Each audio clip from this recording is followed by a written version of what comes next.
Olá, Sam. Boa noite. Meu nome é Angelina. Moro no Rio Grande do Sul. Gostaria de compartilhar alguns acontecimentos que aconteceram na minha casa há pouco mais de 20 anos, na época em que tive meu primeiro filho. Por conta disso, muitos dizem que o nascimento dele foi o estopim para tudo começar, mas sinceramente, acho que não foi. Pois anos depois passei pela mesma experiência, em um outro sítio da minha família, e eu tenho certeza que era a mesma criatura. Tudo começou assim. Me casei em 1988, mas tive meu primeiro filho em 1996. Como estávamos recém-casados e ainda morando na casa de minha sogra, achamos que o melhor seria ter filhos quando tivéssemos nossa própria casa, empregos fixos, coisa que não demorou muito, já que meu esposo conseguiu um emprego como segurança e eu como diarista. Aos poucos, fomos construindo nossa casa.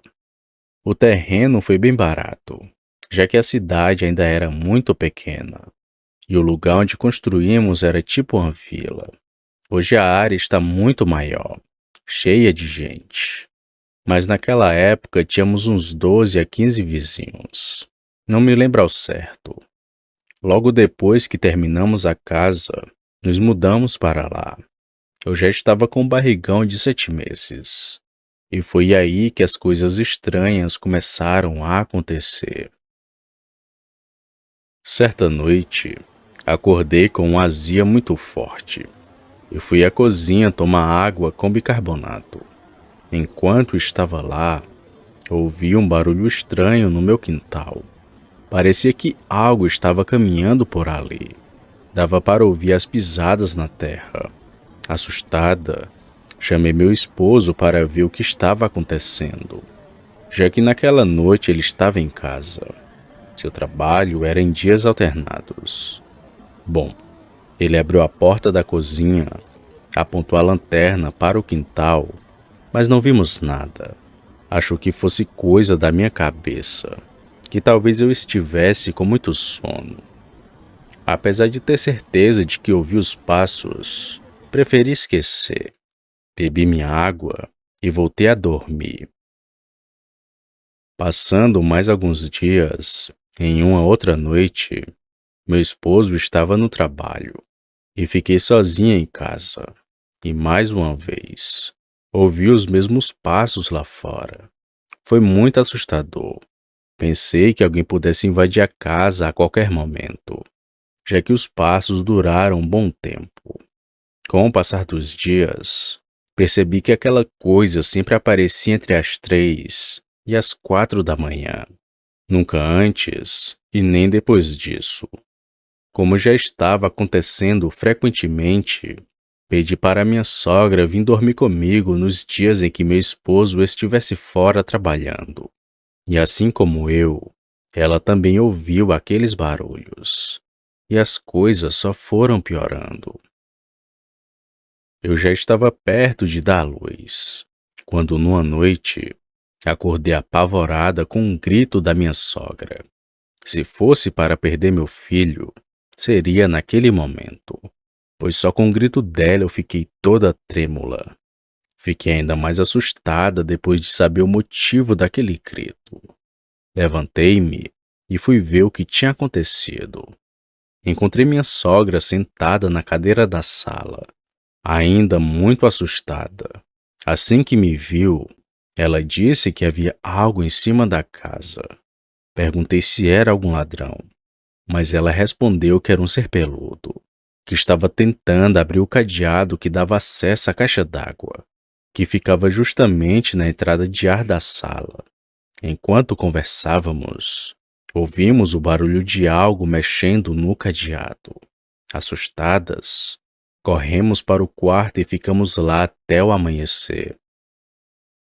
Uma observação importante que quero deixar aqui é que nossa casa era bem fechada. As únicas entradas eram a porta da frente e a porta do quintal. junto com essa entrada de ar, que depois de alguns anos resolvemos fechá-la. Na manhã seguinte, contei para o meu esposo o que havia acontecido. Ele colocou uma corrente no portão e decidiu passar de moto em frente à nossa casa todas as noites, enquanto eu estivesse de serviço. Isso ajudou a acalmar as coisas. Lembro que ele passava de 6 a 8 vezes pela madrugada, sempre apitando e parando um pouco. Com o tempo tive meu filho, e até esqueci daquela coisa que minha sogra viu. Mas, 3 anos depois, eu e meu marido fomos a uma festa de aniversário da família em um sítio. Lá, outra coisa apareceu, e acredito que tenha sido a mesma que minha sogra viu.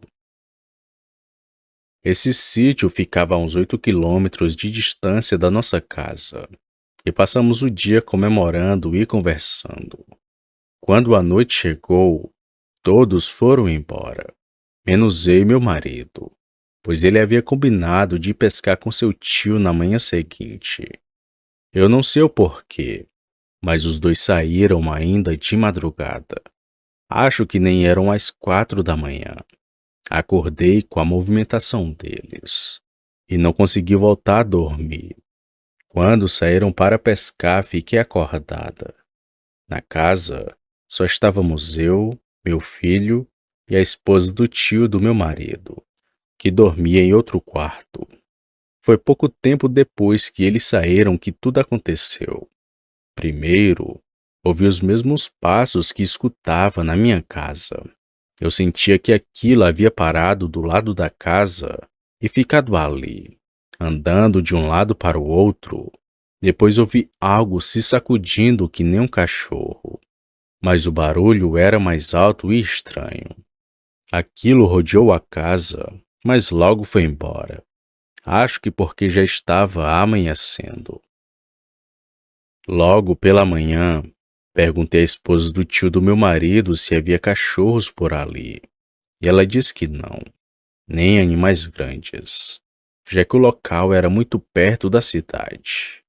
Contei do que ouvi à noite, e ela me disse que também já havia escutado os mesmos barulhos por lá, mas que nunca teve curiosidade de olhar. Bom, Sam, apesar de que algumas pessoas não acreditam que era um lobisomem em ambos os casos, eu ainda acho que era. Não só pelo que minha sogra viu em cima da minha casa, mas porque era algo muito estranho. Não me parecia com cachorro, nem com outro animal que eu conheça. Aquilo só podia ser um lobisomem. Boa noite.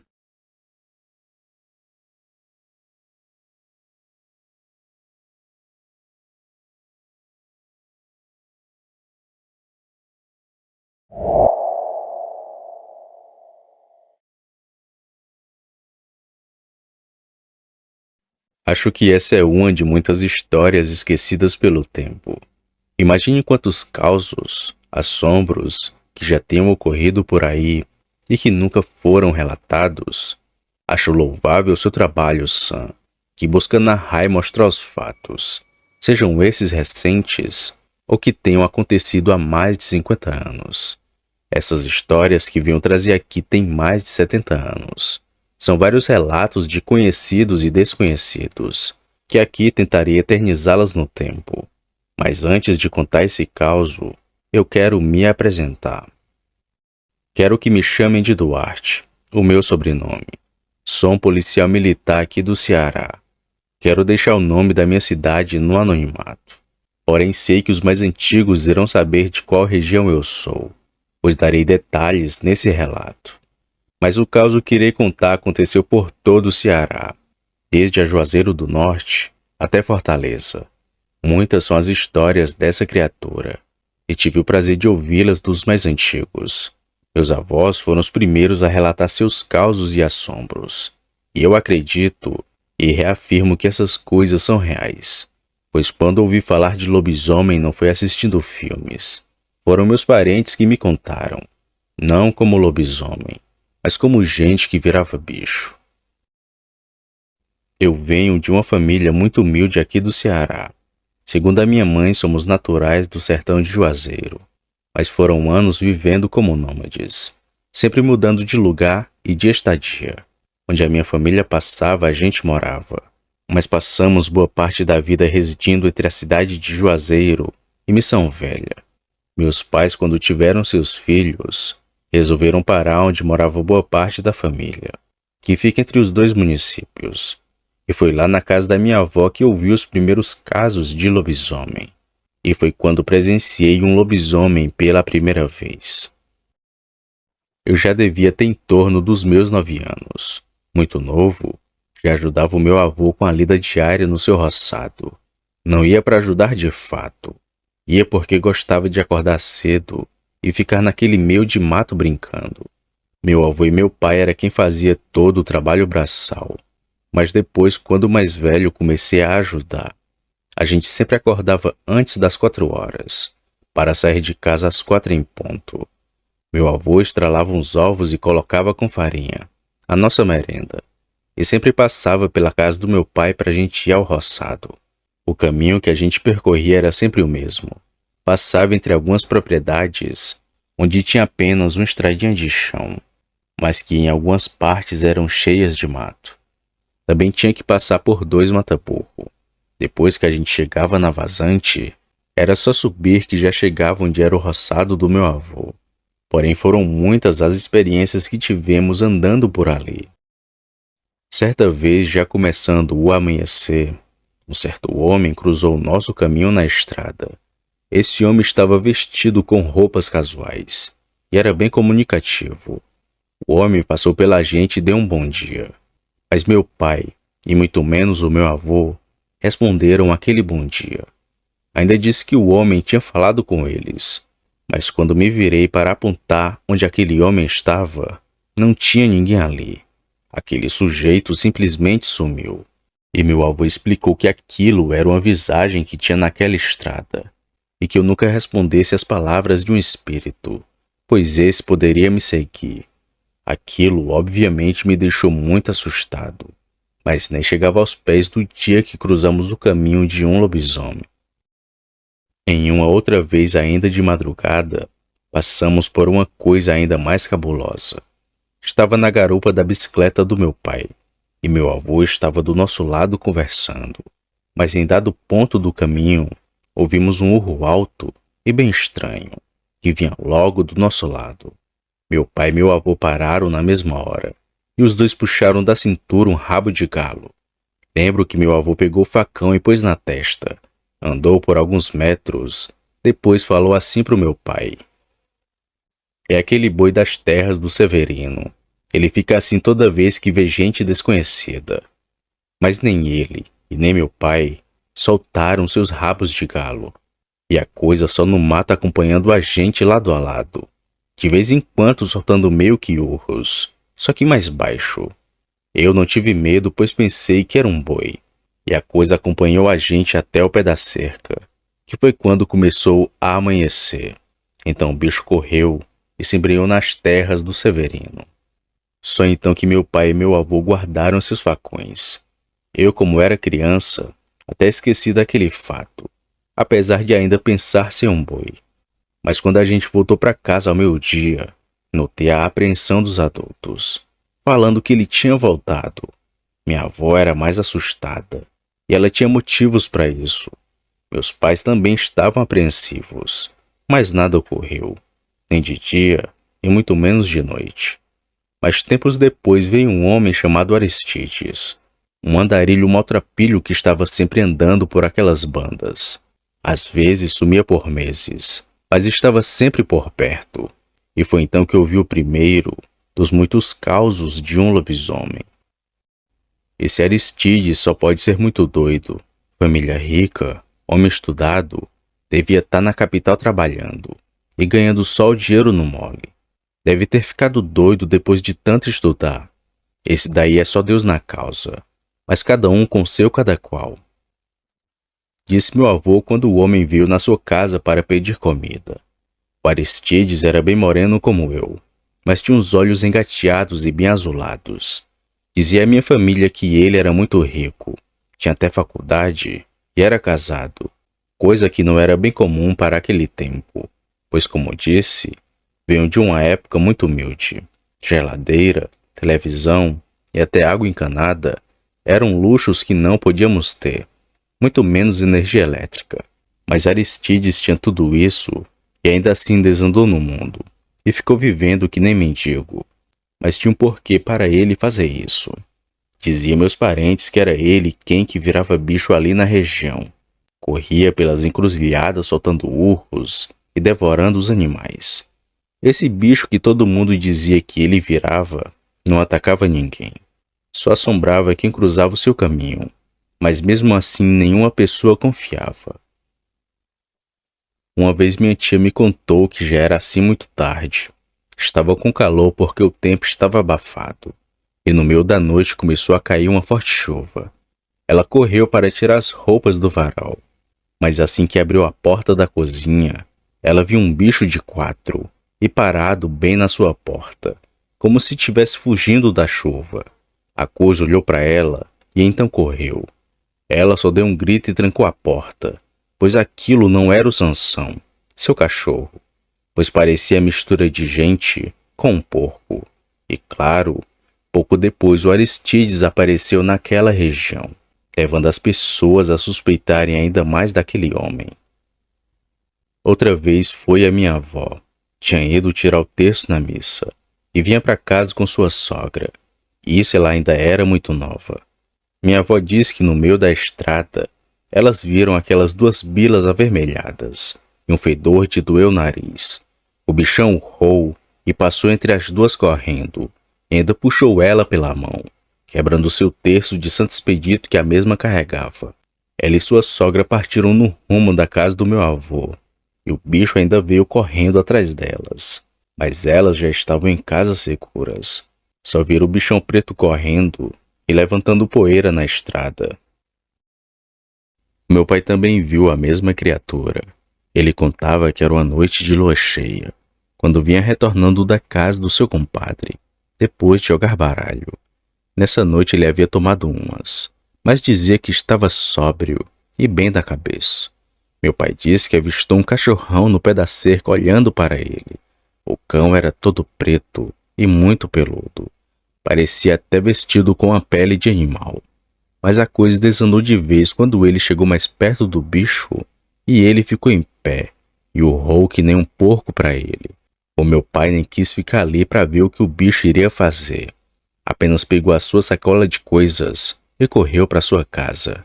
E não sabe dizer se o bicho seguiu ou não, pois o medo foi tanto que ele nem olhou para trás, mas disse que ouviu a passada logo atrás dele, e um cansaço muito alto. Fora esses, tiveram mais causos desse bicho. Minha vizinha o viu deitada em uma clareira. Um amigo do meu avô passou do lado do bicho e o lobisomem não fez nada com ele. E teve um conhecido nosso que também levou uma carreira dessa coisa. Porém, a mais marcante e impressionante dessas histórias foi a minha, onde eu descobri o segredo do lobisomem. E nem sei se posso dizer assim, já que até hoje não sei quem que virava bicho. Isso aconteceu não faz muito tempo. Tinha ido para a capital fazer o TAF da polícia e fiquei lá por mais alguns meses, até o fim das provas para ser policial. E de lá voltei para o pequeno interior onde morava. Já podia me considerar um policial, mas que ainda não estava exercendo a profissão.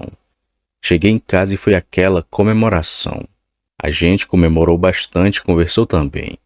E soube que o tal bicho estava aparecendo por ali, e que Aristides estava pela região. Bom, os dias se passaram e não escutava nada nas noites, e nem andando por aí cheguei a ver. Mas é aquilo que dizem: quando você quer que aconteça, nada acontece. Mas quando não quer, aí acontece. E foi esse o meu caso. Não lembro a data certa e nem a hora que era, mas sei que vinha da casa de um conhecido. Na estrada vi de longe uma pessoa muito rápido se aproximando. Fui para de trás de uma árvore e puxei o 38. Mas quando vi quem era, guardei o cospe-fogo. E era Aristides. assombrado e todo alvoroçado. "O que houve, homem? Tá correndo de quê?" Perguntei. E ele perguntou quem que eu era, e disse que era neto do velho Inácio. E então Aristides se pôs a falar. "Então bora subir nessa árvore, porque tem um bicho vindo atrás de mim." A gente andou um pouco pela mata e subimos num pé de cajueiro, que não demorou nada, e ouvi uns passos pesados pisando naquele chão de areia, junto de um cansaço muito alto. "Tá vendo aí? É um bicho que quer me pegar faz é tempo," disse Aristides, enquanto a coisa ia longe, mas que ainda voltou pela mesma estrada e logo depois sumiu. Perguntei para ele quem que era o bicho e por que estava atrás dele. Só que Aristides começou a misturar coisa com coisa, e não entendi direito o que ele tinha falado, mas era algo relacionado a matrimônio e também com bruxaria. Ali fiquei um bom pedaço até achar que era seguro. Desci e puxei o 38 da cintura, e fui seguindo para minha casa tranquilamente, deixando Aristides sozinho naquela árvore. Mas tudo terminou bem, para mim e para ele. Depois que viu Aristides e o bicho no mesmo lugar, soube que ele não era um lobisomem, e contei para meus parentes que não era o Aristides quem virava bicho, mas sim uma outra pessoa. Mas quem? Isso até hoje ninguém sabe. Alguns anos atrás, conversando com um amigo, descobri que na cidade dele tinha gente que virava bicho também, e no lugar também tinha um andarilho chamado Aristides, sendo que todos suspeitavam que ele era que virava a fera, mas sabia que ele não era o lobisomem coisa nenhuma. Era alguém que corria atrás do pobre homem, fazendo com que ele pegasse a culpa no lugar. Mas quem e por quê? Isso ninguém sabe até hoje. Boa noite.